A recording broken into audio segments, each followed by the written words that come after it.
Ketika Rasulullah wafat, itu separuh sahabat hampir mayoritas, ya Rasulullah kita semua ingin kita dulu yang meninggal karena engkau begitu penting. Maka jangan meninggal dulu, kita yang meninggal. Kalau kita yang meninggal tuh gak apa-apa, tapi kalau engkau penting, jangan meninggal. Tapi ada saja sahabat, lah tidak seperti itu. Saya suka Rasulullah meninggal dulu. Alasannya masuk akal. Biar Allah menyaksikan saya kama usaddikuhu hayyan usaddikuhu maitan. Allah biar menyaksikan saya iman kepada Nabi ketika masih hidup. Dan saya buktikan setelah mati pun, setelah meninggal pun, setelah wafat pun, iman. Jadi ternyata baisnya itu supaya orang tahu bahwa iman kita kepada Nabi itu iman yang super. Sehingga ketika beliau sugeng ya kita iman, setelah wafat juga kita iman. Kai usaddikuhu maitan kama usaddikuhu hayyan. Supaya saya mentasdikkan beliau setelah meninggal sebagaimana kita mentasdikkan beliau saat masih hidup. Dan ternyata Allah ridho dengan perkataan sahabat itu. Kenapa Allah ridho? Karena menjadi pelajaran bagi orang-orang yang ditakdir gak menangi Rasulullah SAW. Tetap mereka ini. Jangan kayak setan itu kurang ajar betul kalau iblis itu. Masyhur itu, iblis itu nangis-nangis neng Nabi Musa. Iblis itu takutnya sama Allah itu luar biasa, sampean kalah. Iblis itu setiap ketemu malaikat karena dia ngerti alam gaib, mesti apa itu? Kama sali syaitan itqala lil insani kfur falamma kafara qala inni bari'um minka inni akhafu wa rabbal alamin. Jadi setan iblis itu paling sering bilang inni akhafu wa rabbal alamin karena iblis itu tahu surga, tahu neraka, tahu kekuasaannya Allah. Jadi takutnya sama Allah luar biasa. Makanya setiap dia mengajarkan kekafiran, setelah orang itu kafir gimana? Inni bari'um minka inni akhafu wa rabbal alamin. Saking takutnya sama Allah, suatu saat iblis ini datangi Nabi Musa. Karena tahu Nabi Musa itu kalimullah. Orang yang bisa komunikasi langsung dengan Allah. Ya Musa ya kalim Allah, saya ini makhluk. Saya takutnya sama Allah luar biasa. Tolong rayukan Allah supaya nerima tobat saya. Karena dirayu terus lama-lama Nabi Musa bilang, oke, tak rayukan Allah. Sama Allah. Karena Musa kekasihnya, ya Allah iblis punya ingin tobat. Tolong dikasih hak tobat. Kata Allah, oke. Dia bisa tobat asal mau sujud di makamnya Nabi Adam, karena kesalahannya dia gak mau sujud sama Nabi. Semenang Nabi Musa karena ada cara untuk iblis menjadi tobat. Dikasih tahu sama Nabi Musa, alhamdulillah kamu diterima tobatnya. Syaratnya apa? Sujud ke kuburannya Nabi Adam. Wah iblis gak tahu aslinya terus. Asjuduhu maitan waqad la asjuduhu hayyan. Zaman urip aku ora gelem, pemene wis mati. Oh dasar setan itu. Zaman urip aku ora gelem wis mati kok kon sujud. Kumat maksudnya terus ya sudah terus sampai sekarang akhirnya. Kalau sekarang sudah tidak mungkin lagi karena nggak ada Nabi Musa. Jadi ijtihadnya sahabat melihat wafatnya Rasulullah itu beda-beda dan ternyata semuanya diridhoni Allah. Karena ternyata yang suka Nabi wafat dulu adalah ingin supaya umat Islam tetap mencintai beliau. Iman sama beliau, tasdik sama beliau, sebagaimana tasdik zaman sugeng. Makanya kita harus mencintai guru-guru kita. Uhibbuhu maitan kama uhibbuhu hayyan. Saya sampai sekarang itu ya merasa Mbah Mun itu tidak meninggal. Saya masih merasa kalau bapak saya tidak meninggal karena kita mencintai beliau-beliau ketika hidup dan ketika wafat itu sah. Karena beliau-beliau sama kita juga seperti itu. Rasulullah itu ketika mendekati wafat, ya bahasa halusnya intaqala ila rafiqil a'la. Itu Nabi kalau ngedikan tuh rileks sekali. Hayati khairun lakum wa wafati khairun lakum. Cong aku nak uripku ya apik. Engko nak aku wis kapundhut ya apik. Fa amma hayati fali asunna lakum as-sunan. Sebagian riwayat fa innakum tuhadditsuna anni wa uhadditsu ankum. Kalau saya masih hidup, saya bisa mengajarkan kamu sunnah. Mengajarkan kamu tradisi-tradisi yang benar. Dan ketika aku mati, ketika aku sudah wafat, maka saya jejer Allah, kata Nabi. Saya berdampingan dengan Allah, maksudnya dekat Allah. Tentu bila kaifin walan hisab. Terus sudah fa'inna amalakum, amal-amal kamu diperlihatkan ke saya. Berhubung saya sudah dekat Allah, kalau amal kamu baik, saya muji Allah. Kalau amal kamu buruk, saya langsung mintakan ampun kepada Allah. Jadi Nabi rileks sekali. Artinya saya hidup bagus karena bisa ngajarkan kamu as-sunan wa syara'i'. Kalau saya wafat karena saya dekat Allah. Kalau kamu baik, saya muji Allah. Kalau kamu buruk, saya mintakan ampun kepada guru-guru kita juga seperti itu. Justru setelah wafat, beliau-beliau punya kesempatan dekat sama Allah, dekat sama Al-Mala'il A'la sehingga mendoakan apa? Kita. Nah terus kata Sayyid Muhammad, wala taqulu lima yuqtalu fi sabilillahi amwat. Kamu jangan pernah berkeyakinan atau berpendapat atau berkomentar kalau orang-orang yang mati fi sabilillah adalah berstatus apa? Mati, amwat. Kalah. Terus kata Sayyid Muhammad, hadza li amati syuhada. Ketentuan ini bagi umumnya syuhada. Artinya gini, umumnya syuhada saja tidak berstatus amwat. Apalagi hadza Rasulullah, sayyidul syuhada, sayyidul anbiya, sayyidul mursalin. Tentu tidak pernah berstatus amwat. Ya saya ulang lagi ya, jadi zaman cara berpikir, amatus syuhada, syuhada yang umum saja berstatus hidup. Tidak boleh distatuskan amwat.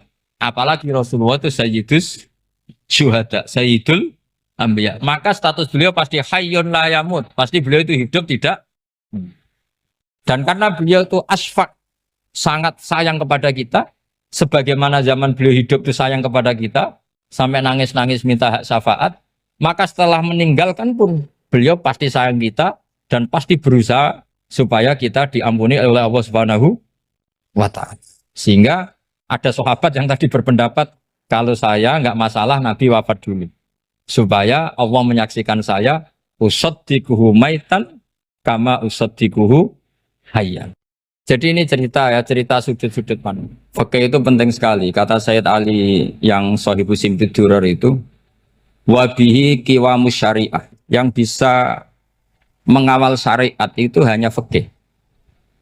Fikih itu ya kalau yang paling gampang untuk kita misalnya punya Fathul Qorib, Fathul Mu'in, Fathul Wahab. Tapi yang faham betul, mesti faham itu ngelotok setengah hafal.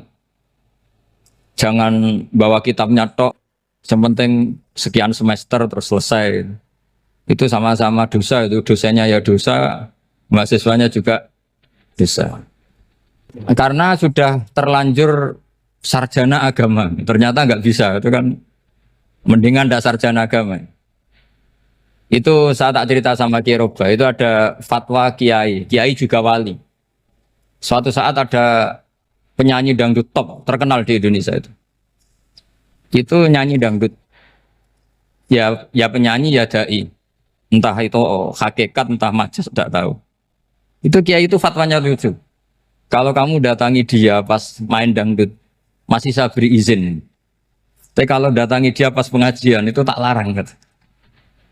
Kan santrinya jadi eskal. Ini pas pengajian dilarang, pas dangdutan kok malah dapat izin. Tapi bukan berarti halal ya, dapat izin.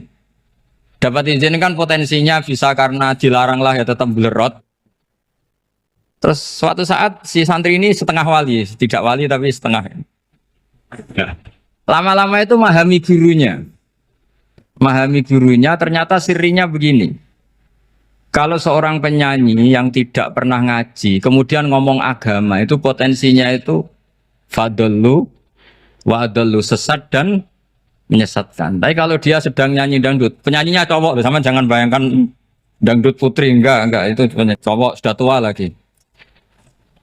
Jadi potensi halalnya ada lah maksudnya untuk, tapi tidak alat musiknya, orangnya. Tapi kalau dia nyanyi itu paling dosanya hanya nyanyi.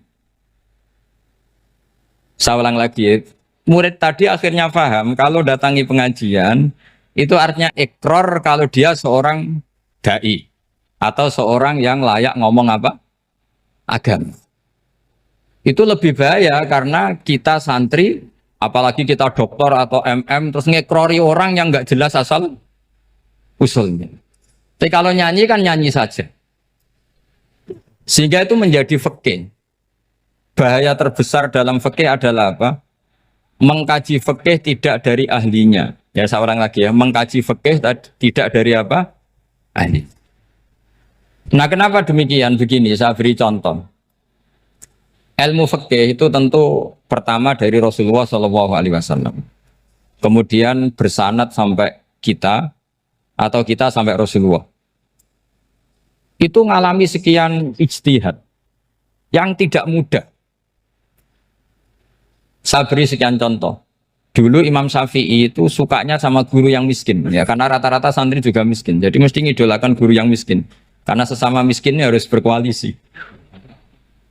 Tapi akhirnya gurunya Imam Syafi'i itu miskin sekali. Namanya Muslim bin Khalid Az-Zanji itu miskin, Sufyan As-Tsauri miskin, Sufyan bin Uyainah miskin. Setelah ngaji di Medina itu Imam Malik itu kaya. Pas itu Imam Malik sudah kaya. Setiap ketemu Imam Syafi'i dikasih uang. Sampai ketika Imam Malik itu bilang, kamu sudah alim, ilmu saya sudah habis, kamu ngaji sama yang lain. Sama siapa? Kata Imam Malik, orang yang sealim saya sudah meninggal, namanya Abu Hanifah. Tapi dia punya murid, namanya Muhammad bin Hasan Asy-Syaibani, kamu ke sana.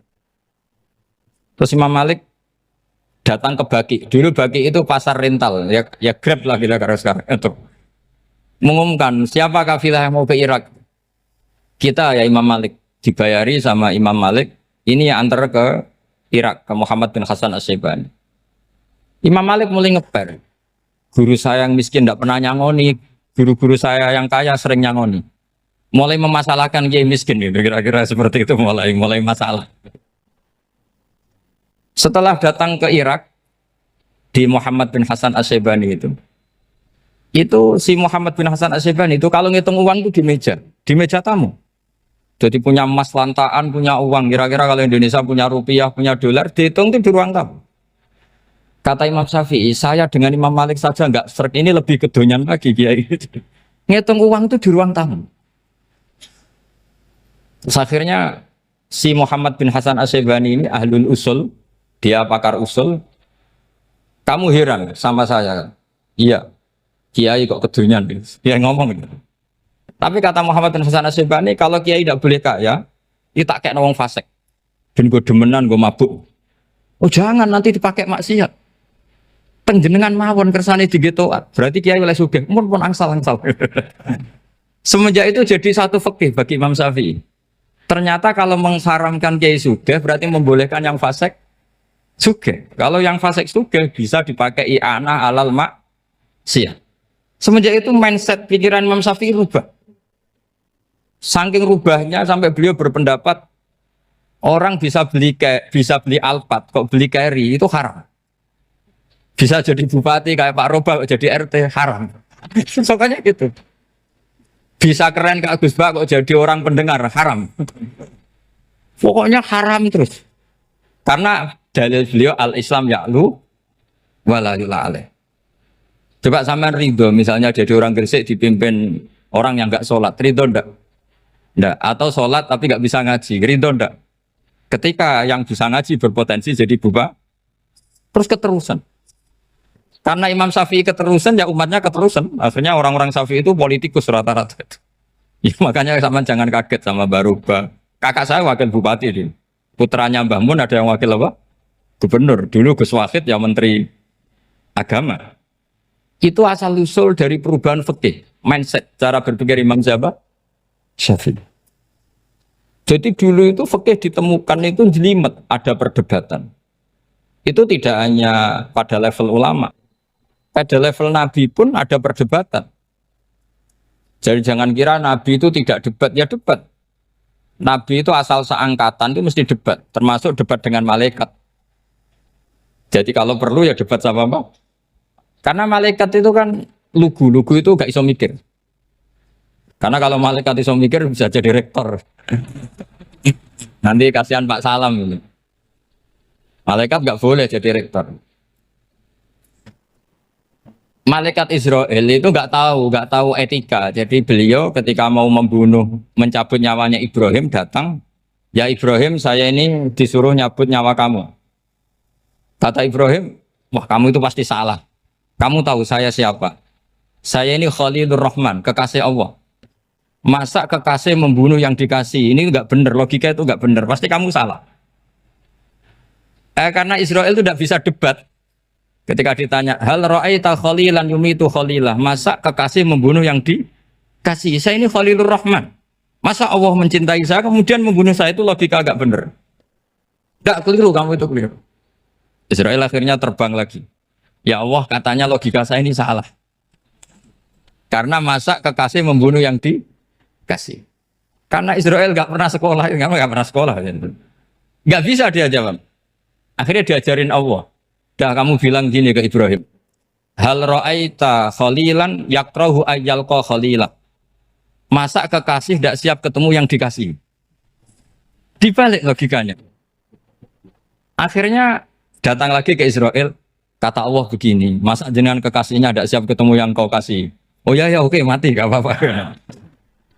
Jadi ilmu itu ngalamin perdebatan. Jadi saya datang murni karena Kiai Mas Buhin, bukan karena MC. Itu dosa besar kalau saya datang karena MC. Karena saya punya kewajiban yang lebih besar. Jadi yang bisa mengalahkan adalah a'dzama minhu, yang super besar. Karena jelas ada riwayat inna min abaril birri silatar rojuli ahla wuddi abi.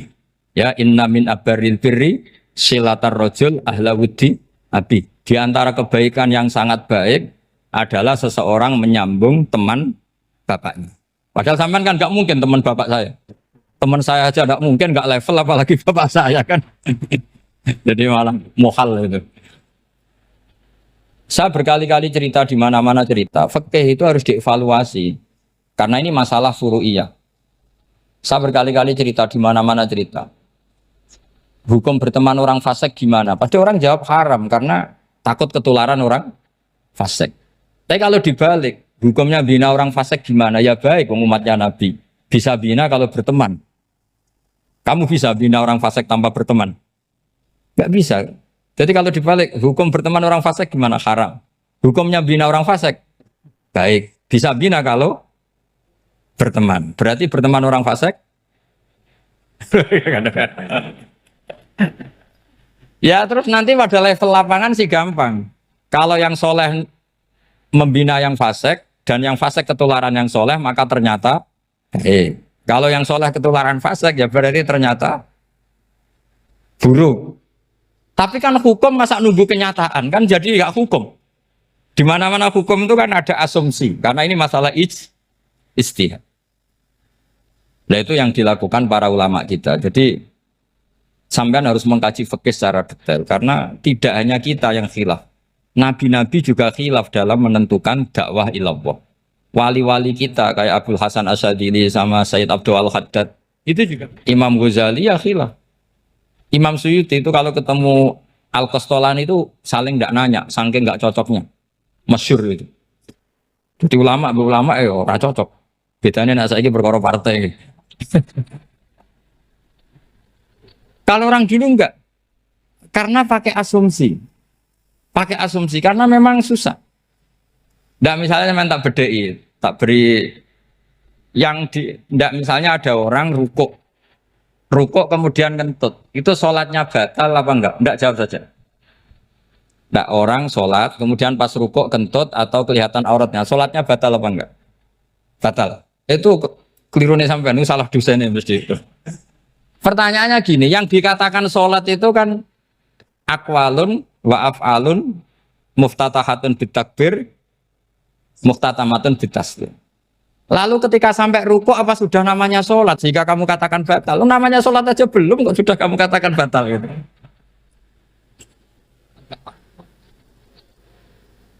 Iya kan?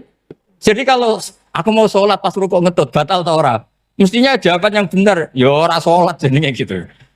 Karena kalau dikatakan sholat definisinya harus sampai salah. Tapi kan kita nggak mungkin ngomong seperti itu kan, dianggap majnun. Padahal itu yang benar, yang punya kecerdasan. Nah makanya pertanyaannya, fikih itu ngikuti bahasa awam apa bahasa istilah? Kalau ngikuti bahasa awam ya kayak tadi, sholat kok pas rukuk kentut maka batal. Sebenarnya yang batal itu sholatnya apa rukuknya? Nah makanya terjadi perdebatan. Kalau yang pakar-pakar usuli itu salah istilah itu nggak mau. Saya ulang lagi, kalau pakar-pakar usuli itu salah istilah itu nggak mau. Terus misalnya tak beri contoh lagi. Kalau imam itu sudah salam pertama, Salam pertama itu yang rukun kan salam pertama. Berarti setelah salam pertama imam sudah keluar dari sholat apa belum? Yakin? Ya sudah. Sekarang sama tak bedai. Lalu makmum itu kesunatan langsung berdiri apa nunggu imam salam kedua? Enggak, jawab satu. Nunggu salam kedua kan? Ya itu kriminalis sampai Anda dalam sufi itu. Kriminalnya begini. Berarti Anda bergantung sama orang yang sudah tidak sholat. Kata kamu setelah salam pertama dia sudah tidak sholat. Berarti kamu menginstruksikan makmum berhubungan dengan orang yang sudah tidak sholat. Karena sudah keluar dari sholat ketika salam pertama. Kalau kamu di debat gitu gimana jawabnya? Pusing kan? Berarti robtul makmum bisolatiman sing wis laisa fi sholatin. Berarti menggantungkan sholat sama orang yang sebetulnya sudah tidak sholat. Ada yang jawab, sebagian ulama fikih tetap disunatkan menunggu salam kedua. Karena salam kedua itu masih paket meskipun tidak rukun. Dia paketnya selesai. Tapi selalu pertanyaannya gini, lalu setelah salam pertama itu imam masih sholat enggak? Sudah sampai rapat dijawab tuh. Nah ini pentingnya bodoh, gak mikir sebetulnya. Jadi makanya bodoh itu barokah karena gak mikir. Jadi soalnya Rabbana ma khalaqta hadza apa? Batila. Sing bodoh ya barokah, sing pinter ya barokah. Sira barokah maksiat. Surana barokah plus. Jadi ilmu itu harus mengalami satu gesekan karena logika itu bisa dibalik. Nah karena ilmu itu mengalami satu gesekan, satu logika yang bisa kayak iya kayak enggak. Sehingga jargon di dunia ijtihad itu begini. Ra'yuna shawabun yahtamilul khata' wa ra'yuka khata'un yahtamilus shawab. Pendapat saya benar tapi mungkin salah. Tapi pendapat kamu taruhannya salah dulu tapi yang mungkin benar. Jadi mustahid kalau ketemu mustahid itu lucu. Ngomongnya itu ra'yuna shawabun yahtamilul khata'. Pendapat saya tarifnya benar dulu tapi yang mungkin salah. Kalau pendapat kamu salah tapi ya mungkin benar atau mungkin bisa salah ya tidak tahu pokoknya mungkin benar. Nah kenapa demikian? Begini, di luar masalah tauhid, saya ulang lagi di luar masalah tauhid itu tentu ada masalah-masalah yang sifatnya ijtihadiyah. Ya saya ulang lagi yang sifatnya apa? Ijtihadiyah. Dan ijtihadiyah ini nggak pernah selesai karena muqtadul hal, konteks kesejarahan maupun konteks kesempatan itu tidak sama. Dulu kiai-kiai itu ngaramkan dasi, ngaramkan celana karena yang celananan yang dasinan itu penjajah. Sehingga mantas sabah biqaumin bahwa minhu. Tapi lama-lama kiai-kiai itu ya pakai dasi, pakai celana. Ya karena dianggap sudah tidak mantas sabah biqaumin bahwa minhu. Ini ngalami pergeseran. Semua ijtihad itu ngalami pergeseran. Lalu pertanyaannya begini, lalu ijtihad apa Gus yang permanen? Yang permanen ya ijtihad dengan alatut ijtihad apa? Ijtihad. Saya beri contoh misalnya begini. Nabi Musa itu yang ngalami ijtihad. Kata beliau karena kangen Allah, itu ingin melihat Allah karena kangen. Rabbi arini anzur ilai. Qala lan tarani walakin anzur ilal jabal. Ya sudah namanya orang kangen ya ingin melihat. Ya sudah gitu aja. Sehingga ahli ilmu kalam itu berdebat. Kalau kata ahli sunnah, karena Nabi Musa minta ingin melihat Allah, berarti melihat Allah itu jaiz, mungkin. Karena Nabi gak boleh bodoh meminta sesuatu yang mau hal. Maka antipatinya ahli sunnah terhadap pendapat Mu'tazilah itu antipati. Karena menurut pendapat Mu'tazilah, Allah itu qadim, Allah itu laisa kamislihi syai'un, sehingga gak bisa dilihat. Pertanyaannya adalah berarti Nabi Musa meminta sesuatu yang mau hal. Itu bodoh sekali sampai nggak tahu mana mau hal, mana apa jaiz. Makanya kata Imam Ghazali, masa Nabi Musa yang Nabi nggak tahu kalau melihat Allah itu mau hal. Sampai minta berarti nganggap itu jaiz atau boleh. Itu cara pandang orang-orang ahli sunnah apa?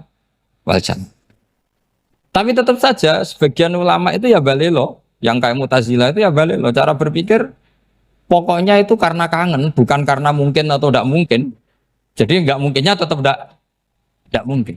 Terus mereka dalil la tudrikul absar wa huwa yudrikul absar. Nah, sudut pandang ini akan terus. Ada seorang wali ditanya, kalau kamu di surga ingin melihat Allah apa enggak? Jawabnya enggak. Kenapa aja? Kasihan Allah. Terus kenapa aja? Unazzihu dzalikal jamala an nadzuri misli. Saya tidak ridho Allah yang hebat, yang keren, kemudian sing delok di rumah aku wong resik. Koyok gak ngergani pangeran. Sebenarnya sing delok Allah ben golongane Nabi Muhammad, Nabi Ibrahim, kowe ora usah ngilangi keren. Maksudnya itu. Jadi ada ulama itu jadi wali kalau sholat itu karena di soft belakang. Tapi jangan ditiru. Itu kan nggak lazim ya. Lazimnya kan afdhalus sufuf as-saful awal. Ketika ditanya, kenapa kamu kalau sholat di belakang? Cek GR koyok wani suwan pangeran gak ngarep. Aku sungkan dadi kok guli. Kalau sampean kan karena males, bukan karena sungkan. Jadi itu artinya rasa ya. Makanya nggak bisa, nggak ada istihad itu tidak mungkin karena perasaannya orang itu beda-beda. Itu Sayyid Abdul Al-Haddad itu kalau ngendikan masyhur. Man da'a li dzalimin bil baqa faqad ahabba yusawwah fi ardi. Orang yang mendoakan orang fasik masih hidup, gak mati-mati, itu berarti suka kalau Allah dimaksiati di buminya. Wong fasik kelakuannya rak maksiat, nak mbok dongakno mari. Itu berarti kamu ingin Allah didurakani terus menerus karena si fasik masih hidup. Tapi kalau Abdul Hasan As-Sadili cara ngendikan gini, kalimatnya persis. Man ahabba alla yusawwahu fi ardi faqad ahabba alla tadhharu maghfiratuh. Orang yang ingin dunia ini steril gak ada maksiat, maka sama saja berkeinginan tidak melihat luasnya maghfirahnya Allah. Sama-sama wali besar. Tapi cara pandang hubungannya dengan Allah seperti itu. Jadi mau tidak mau, istihad itu mau tidak mau. Makanya tidak usah dipertentangkan misalnya cara berpakaian, cara apa. Yang penting sesuai aturan Islam ya sudah. Karena ini urusan rasa. Urusan apa? Rasa. Itu Syekh Hasan Basri itu sering jagongan sama Robiah Hadawiyah. Itu secara fikih salah. Tapi pas itu ulama fikih ditanya, kenapa Anda tidak komentar terhadap dua wali besar yang sering ketemu? Andai kan semua santri seperti itu akan saya halalkan, karena nggak mungkin punya nafsu. Sehingga fikih dulu memang masih asli. Kamu lihat di takrib misalnya, lelaki melihat perempuan itu nggak boleh kecuali sekian alasan. Termasuk boleh itu li taklim karena mengajar atau lil muamalah. Nah, ini yang mulai masalah. Ada warung kopi, penjaganya cantik, santri-santri ngopi. Ini lil muamalah, kan kasus ini. Mau disalahkan tuh ada takbirnya, mau dibenarkan ini jelas fasik kan, jelas fasik, jelas fasik. Matanya sudah fasik sebelum itu ditambah itu, jadi fasiknya permanen. Nah pertanyaannya adalah, kalau kamu ngajar mbak-mbak, kemudian hafal yang cantik yang enggak, itu taklim lin nazar apa nazar di taklim? Itu taklim apa modus? Makanya kalau ngopi cari bakul yang cantik, itu muamalah untuk nazar apa nazar untuk muamalah? Loh kalau saya ngopi dengan kiroba pasti halal. Karena begini, berjalan saja, bareng capek, nggak tahu itu warungnya siapa, terus berhenti ngopi. Kebetulan bakulnya cantik. Nah itu mungkin halal, karena kan saya nggak milih-milih. Ingin ngopi kebetulan bakulnya cantik. Kalau kamu kan nggak apal daftarnya. Wah itu mesti haram itu, mesti haram itu. Karena berarti kan kamu menjadikan ngopi ini modus. Gue jagani nak takok pangeran. Lo kok nazar? Muamalah Gusti, muamalah. Itu mesti modus. Maka fikih itu harus dikawal oleh tasawuf. Kalau enggak, semua hukum fikih bisa diakalin. Makanya Imam Bukhari punya satu bab namanya Kitabul Khiyab. Bab mengkhilaf fikih. Beliau itu antinya sama Abu Hanifah itu luar biasa. Enggak ada ulama dibenci Imam Bukhari kayak Abu Hanifah. Masyhur itu. Untungnya beliau enggak menangi Abu Hanifah.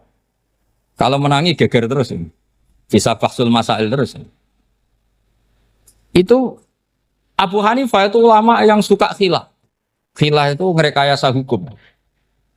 Misalnya begini, saya ini puasa agak lemes, ujian agak lemes, apalagi kiai serapati di duit, santri beling-beling lemes ini. Apa mangan itu kan, wah, poso-poso kok mangan kan gak keren. Supaya saya bisa makan dan halal, saya bisa ngajak Kiai Robai ya jalan-jalan. Jalan-jalan nyari yang jarak 2 marhalah, ya sudah. Terus bisa makan. Kalau ditanya Allah kok makan? Musafir. Jadi bolehkah insya'us safar menciptakan pergi demi untuk supaya boleh iftar? Boleh enggak cara jenengan? Enggak boleh, alasannya apa? Kan pergi. Perginya juga enggak maksiat. Itu khilaf. Tapi Sayyid Muhammad, Abuya Sayyid Muhammad, Muhammad bin Alawi, Sayyid Muhammad, itu membela Abu Hanifah. Artinya membela jangan semua khilaf itu diharamkan. Karena itu cara, saya ulang lagi, karena itu cara untuk mengawal bahwa hukum Allah itu luas. Karena kalau nggak ada khilaf itu ya kita kesulitan. Kita kesulitan. Misalnya begini, ini penjelasannya, makanya kita harus sering mendengar. Saya itu dulu masih sangat fikih itu protes, kenapa ada puluhan polisi wanita? Itu kan pekerjaan cowok ya, pekerjaan pria. Tapi setelah mendapat penjelasan dari polisi, itu alasannya masuk akal, Gus. Kadang-kadang orang nakal itu menyembunyikan narkoba itu di alat wanitanya. Itu kalau semua lelaki, polisi kayak jenengan, itu kan masalah itu. Sehingga memang harus ada polisi wanita, karena sebagian pengedar narkoba itu perempuan dan menyembunyikannya di tempat itu. Kalau semua polisi cowok kan gak kebayang. Sehingga kita akhirnya mendengar, membolehkan polisi itu wanita. Ada wilayah yang harus wanita. Begitu juga ada pertanyaan, kenapa sih dokter kandungan itu cowok? Saya punya banyak santri yang muhibin saya itu dokter kandungan. Tak tanya, kamu itu kok cowok kok jadi dokter kandungan? Kan pekerjaannya seperti itu. Dia jawabnya lucu. Dari 10 yang tes jadi dokter kandungan, itu yang cewek itu lulus 2. Yang cowok lulus semua. Karena ketika cewek dites melihat ketuban pecah darah itu langsung pingsan. Sehingga yang secara psikologi dablek itu kan memang lelaki. Jadi serawongnya sewakit santai. Kadang nggak lahir-lahir dintaini nang jopo rokokan santai. Itu kalau cewek yang jadi dokter kandungan itu nunggu jam 11, jam 4 sudah pingsan. Nah ini cerita, bukan berarti saya menghalalkan, enggak. Kita harus mendengar, saya ulang lagi, kita harus apa? Dan itu setelah mendengar, itu nanti jadi disiplin ilmu, yaitu namanya fikih. Karena ilmu fikih itu sebetulnya gampang. Sampai kalau ngaji i'anah, itu kelihatan fikih itu gampang, karena ada logika yang terbangun. Misalnya begini, orang kalau tawaf itu disuruh agak jauh dari Ka'bah. Jangan sampai nginjak sadarwan. Karena sadarwan itu pondasi itu ikut Ka'bah. Kenapa begitu? Ya jenenge ra muteri Ka'bah, ide-ide Ka'bah. Jadi sebenarnya sederhana logikanya. Sing jenenge muter itu di luar itu kita muter. Nah kalau nginjak pondasinya namanya gak muteri Ka'bah tapi ide-ide Ka'bah. Ya jadi sederhana sebetulnya ya masuk akal. Jadi fikih itu nggak ada yang iskal, sebetulnya masuk akal. Tapi karena kita nekuni itu tidak serius, maka terus jadi paradok. Saya beri contoh lagi, ini sebagai penghormatan saya sama Kiai Mas Bukin, karena ini sudah namanya fakih. Kalau ada ayam jago ditabrak truk, terus kejet-kejet, adekan dibiarkan pun mesti mati, karena gerakannya sudah harokatul masbuh. Terus kamu sembelih, itu halal apa enggak? Enggak jawab, ayam jago loh. Kalau kamu katakan halal, dia sudah tidak punya hayatun mustaqirroh, kehidupan yang permanen. Andai kan kamu biarkan pun 1 menit lagi meninggal. Kejet-kejet kan mau prosedur saja. Maksudnya pantasnya mati ya kejet-kejet sih, tapi sebetulnya sudah pasti mati. Maka ini ada 2 ulama. Kalau kata Imam Malik tetap namanya halal. Karena ruhnya masih di situ, sehingga ketika kita nyembelih, ya nyembelih hewan yang hidup. Yang namanya nyembelih itu pokoknya mematikan yang punya roh. Sementara saat itu rohnya masih di situ. Meskipun 1 menit lagi pasti. Tapi kalau mazhab Syafi'i enggak, ini sudah harokatul masbuh. tidak punya hayatun mustaqir. Sehingga dalam perdebatan ulama fikih itu lucu, kadang ya gampang mangkel non. Misalnya begini, kalau ada anak lahir tidak ada amaratul hayat, nggak nangis, nggak bernafas, sunat disolati apa enggak? Siktun sing layas tahilu walayas langsung lahir langsung mati, nggak ada amaratul hayat. Ora tahu mikir tuh. Itu tidak wajib disolati. Alasannya, ya kan memang sholat alal mayit kan tidak pernah hidup. Di mana-mana mayit itu setelah hidup mati. Ini kan tidak pernah hidup. Namanya ya kit atau lahmen, ya potongan daging itu aja. Enggak. Jadi kadang fikih diwaca tenan jebule mangkel no. Terus ketika di kitab Minhajul Thalibin itu, kalau kamu keluar mani itu wajib mandi enggak? Wajib kan? Kalau keluar mani inzal itu kan wajib mandi. Nah kenapa nifas atau wiladah keluar bayi? Kenapa ibu-ibu kalau keluar bayi wajib mandi? Alasannya lucu. Li annal walad maniyun pun akidun. Ini kan wis mani cuma mengkristal. Jadi kadang fikih mangkel. Apa ya? Sembrono itu masuk. Mosok wajib mandi wiladah itu karena apa? Li annal walad maniyun mun akidun. Niku mani sing wis mengkristal. Mani sing wis jelalatan lah lahir nangis macam-macam. Jadi ternyata karena kenapa fikih butuh alasan nyari hadis tentang keluar anak mandi itu enggak ada yang sorry. Yang ada adalah tentang inzal. Innamal ma' minal akhirnya dicari-cari ternyata walad itu maniyun menakid. Lah ini problem fikih. Sampean harus siap dengan pelajaran seperti ini meskipun sampean mungkin wong priayi tapi ini ilmu. Ya, saya ulang lagi ini ilmu. Sehingga ulama itu mau tidak mau harus mau mendengar. Karena logika yang terbangun itu nunggu kalau mendengar kayak tadi. Nabi malaikat Israel baru sadar, masa kekasih bunuh yang dikasih. Masuk akal juga Israel. Kalau sama sampean sih nggak nerima tetap selonang-selonang ini masalah Ibrahim, Khalilur Rahman. Sehingga kita di alasan fikih itu harus kita dengar. Saya dulu itu, saya sampai sekarang itu sama kalau bayi lahir masih sudah berbentuk bayi, saya sendiri berpendapat sebaiknya disolatin. Kalau sudah berbentuk bayi, meskipun tidak nangis, tidak ada amaratul hayat. Kan yang digugurkan itu wajibnya, bukan masalah boleh dan tidak. Itu banyaklah perdebatan ulama di bab itu. Saya beri contoh lagi perdebatan ulama. Ini contoh-contoh fikih karena ini khusus penghormatan status fakih tadi. Itu kalau ada orang mati jenazah itu. Jenazah itu kalau sholat, itu kan umumnya jenazah di depan, kita nyolati di belakang. Itu yang mengatakan begitu ya tidak punya alasan, ya taunya mulai dulu begitu, di mana-mana nyolati jenazah, jenazahnya di depan. Tapi di kitab Mahali jelas diterangkan, kata kaul sa'ani tidak wajib. Alasannya lucu, fa innal janazah laisat bi imamin. Jenazah itu tidak imam, kenapa harus di depan? Kan kacau kan? Lu coba alasannya di depan apa? Dia ada imam kok. Nah barokahnya fikih itu, sehingga kita melihat di Arab Saudi sekarang, itu jenazah kan di belakang. Tapi kita tetap nyolati mayit. Kalau di Arab Saudi musim haji, itu jenazahnya di kamar mayit, tapi kita nyolati. Itu satu-satunya takbir ya tadi, fa innal janazah laisat bimanzilatil imam.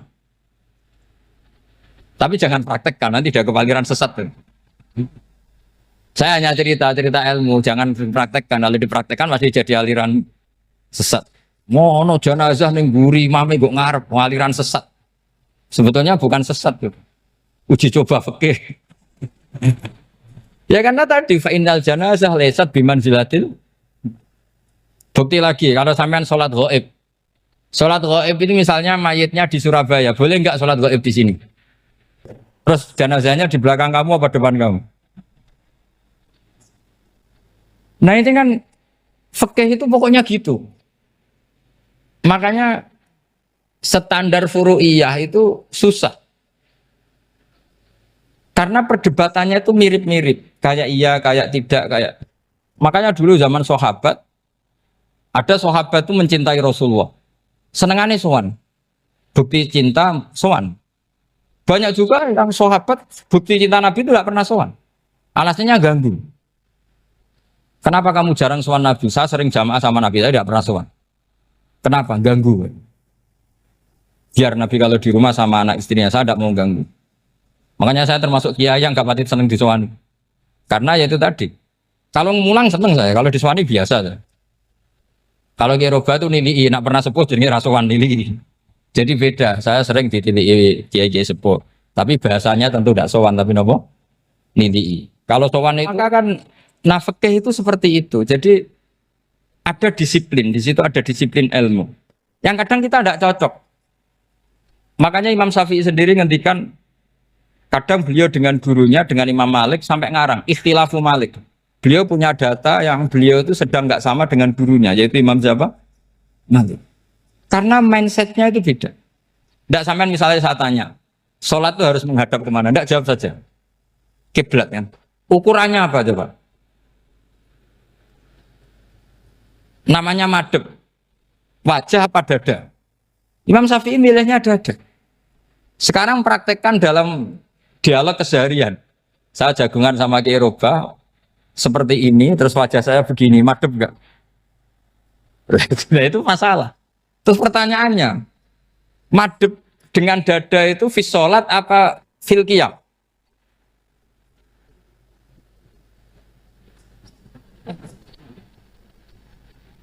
Belum, enggak, kalau fis sholat pas sujud dada kamu madhep mana coba? Kamu enggak pernah mikir kan? Ya madhep pakai dada itu kan kalau berdiri, kalau rukuk sama sujud.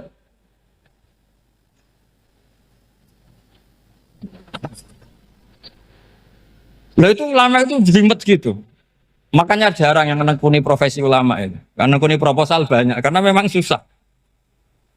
Jadi ulama itu orang yang cara berpikir sudah aneh. Sehingga mereka detail. Maksudnya menghadap itu apa?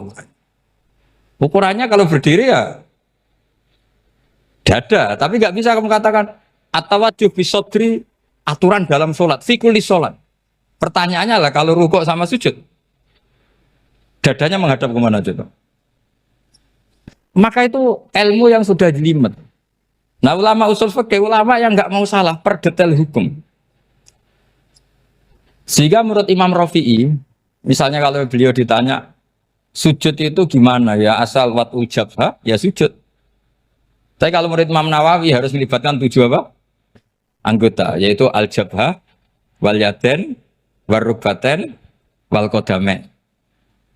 Oke, Imam Nawawi kita ikuti. Tentu keseharian kita pakai Imam Nawawi. Yaitu berdasar hadis umirtu an asjuda ala sab'ati a'zumin al-jabha wal yaden warubaten wal qadamen. Berarti berapa? 7. Tapi pernah saya cek di kitab karangannya Imam Syafi'i ketika beliau ngendikan saya suka kalau orang sujud itu melibatkan 7 anggota berdasar hadis ini. Tapi kata beliau wayah tami itu dan bisa saja sujud yang watul jabhah itu sudah cukup.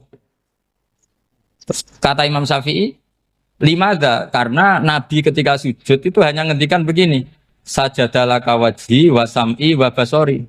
Gak ada di hadis wayadi wa rubati wa qadami. Ya sudah akhirnya. Nah, itu sudut pandang. Terus gugatan kedua begini. Ada orang muslim yang sujud sama berhala. Untuk menjadi murtad itu harus 7 anggota apa cukup watul jabhah alal ardi? Untuk sah menjadi murtad itu. Untuk sah menjadi murtad cukup watul jabhah alal ardi harus 7 anggota. Untuk keabsahan murtadnya itu. Tidak jawab. Makanya ini tugas dosen-dosen ini meminterkan ini. Karena namanya sudah faqih. Faqih itu ahli faqih yang detail namanya faqih. Kalau ini mutafaqih. Jadi bukan tafakuha tapi tafakuha, kayak tamarodon. Jadi wazannya nanti itu wal idhari ma laysa fil waqi'. Jadi ini bukan gojlok, ini memang marah saya ini. Jadi kalau sudah pakai gelar faqih harus faqih betul. Nah, mohon kalau mengkaji fikih itu harus detail. Minimal takrib itu setengah hafal. supaya konstruksi ilmu itu utuh. Saya sama lagi konstruksi ilmu itu, karena ilmu itu mesti ada yang apa ya? Ya rodok setengah salah itu, tapi disalahno ora kena. Ndak sampean tak bedheki, nak pancen bener langsung tak angkat jadi rektor. Nak bener tuh. Coba rukun sholat pertama itu apa coba? Rukun sholat pertama. Niat. Niat sama berdiri dulu mana? Ayo niat dulu baru berdiri, apa berdiri dulu baru niat? Berarti niat sama berdiri dulu mana? Nah, rubah kan? Artinya kita mau bilang tartib urutannya niat berdiri takbir gak bisa. Yang dikatakan niat itu apa? Qasdus syai' muktaronan bifi'lihi. Berarti niat sama takbir harus bareng apa urutan? Bareng. Terus dengan qiyamnya urutan apa bareng? Bareng apa urutan? Loh enggak, kalau urutan berarti takbir dulu duduk baru berdiri. Nah maka seperti ini itu mau tidak mau kita salah. Dikatakan tartib ya salah, dikatakan serentak ya salah. Cuma karena kita bodoh, gak tahu mikir itu. Alhamdulillah kan di situ itu. Udah coba niat sholat loh, niat takbir qiyam dulu man. Niat takbir qiyam dulu mana coba? Dulu qiyam. Enggak ada kitab yang mengatakan arkanus sholat awaluha. Oh, dianggap kitab kriminal. Makanya ngendikan ulama-ulama di sarah-sarah, mau tidak mau sebagian istilah itu tasamuh. Tasamuh itu wis tiga gampang ngono kok repot. Karena kita tidak bisa detailnya. Coba misalnya puasa. Puasa Ramadan itu wajib apa? Tabiyyitun niat, nginep no niat. Sing darani nginep itu umure lama apa enggak? Lama kan? Sekarang sebelum 2 menit kamu baru niat, sah apa enggak? Sah. Itu sempat nginep apa enggak 2 menit itu? Enggak sempat kan? Jadi ilmu itu makanya kata ulama-ulama pokoknya ilmu itu mesti ono unsur tasamuh. Tasamuh itu ya tiga gampang. Apa? Tiga gampang. Misalnya Imam Syafi'i berpendapat mashu ba'dir roksi. Itu kata beliau walau sya'rotan fi hadir roksi. Meskipun satu rambut asal masih di wilayah kepala. Tapi kalau rambut itu dikeliwir, dibasuh di sini enggak sah. Karena sudah keluar dari batas apa? Kepala. Imam Syafi'i cara berpikir kan ya ngene iki jenenge basuh sirah. Tapi cara Abu Hanifah enggak. Ya enggak, yang namanya megang kepala itu ya minimal 1/4. Masa gitu dikatakan megah. Lalu ulama usul fikih itu berdebat. Sesuatu itu sesuai masodaknya. Masodak itu yasduku alaihi kadza, yaitu ini tadi saya cerita ke Ibu Khen tentang ngaji Jamul Jawame. Ini ilmu yang di Jamul Jawame. Sesuatu itu ukurannya mayasduku alaihi kadza apa dengan takrif definisi. Misalnya gini, sholat itu batal dengan makan. Kalau kamu sholat makan batal nggak? Nggak, jawab saja. Batal. Itu satu upo apa satu piring? Nggak, jawab saja. Satu upo sudah batal. Sekarang bab makan di ngormat tamu. Cong tamuku keimangan. Iku sak upo apa sak piring? Nah ini kan tidak fair. Di bab tamu makan satu piring, tapi di bab sholat satu upo. Maka pertanyaannya, lalu penamaan sesuatu itu berdasar masodak, mayasduku alaihi ismu kadza, atau berdasar uruf?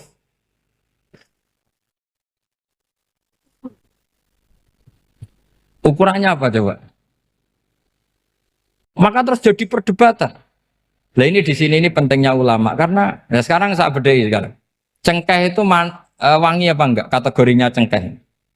Wangi kan? Kalau orang bikin kue tar pasti pakai apa?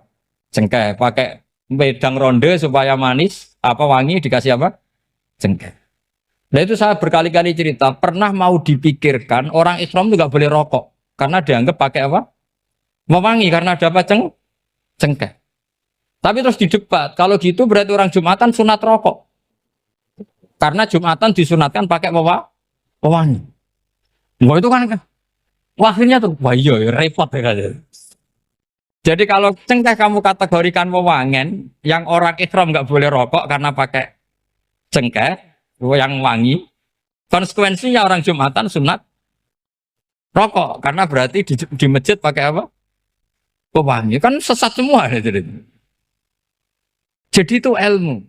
Makanya selain fikih mateng itu ada ilmu yang namanya usul fikih. Usul fikih itu yang neliti itu. Mayas duku alaihi kaza. Jadi yus ngono iku darani ngono. Saurang lagi. Ngono iku wis darani ngono. Ora perlu roh detail. Ya, saya ulang lagi. Wis ora perlu roh detail. Makanya Abu Hanifah itu misalnya basuh wajah. Wis angger kecelok ngene iki basuh wajah. Nek Imam Syafi'i kan detail. Mimbaini mana bitis syari sampai ila somahe uzunehi ila zakon. Terus mana bitis syari Imam Syafi'i nambah apa? Ghaliban. Kenapa ditambah ghaliban? Karena kalau orang budak mana bitis syarinya di sini. Jadi itu fikih. Jadi fikih itu jelimet. Padahal kita ini nggak pernah berpikir secerdas Imam Syafi'i, tapi akhirnya ya mikir juga. Agak ditambah ghaliban, mana bitis syarinya orang budak kan? Sini. Terus sekarang perdebatannya, orang budak basuh maskur roksi di sini sah enggak?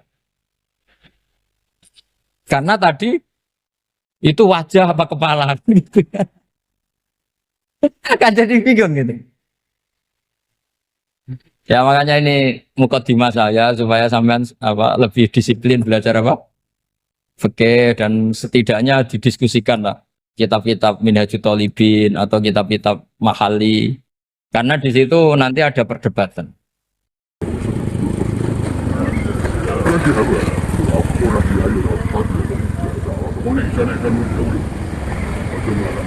Nah,